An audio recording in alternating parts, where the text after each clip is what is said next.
Hi guys, for today's video, mag-prepare po tayo ng sweet and sour spare ribs. First, i-prepare po natin yung ating spare ribs. I-prito po natin. I-cut po natin ang ating bell peppers and also itong pineapple chunks. And huwag kalimutan ang ating gagamiting sauce mamaya. First, maglagay tayo ng mantika and then stir fry lang po natin ng ating bell pepper. After natin siyang ma-stir fry na alam natin na luto na siya, set aside po. And then ito, ihalo po sila.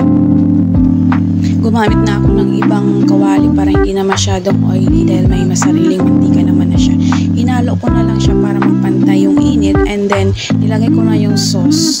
After ko na ilagay yung sauce, hinalo-halo ko siya. Stir natin siya hanggang sa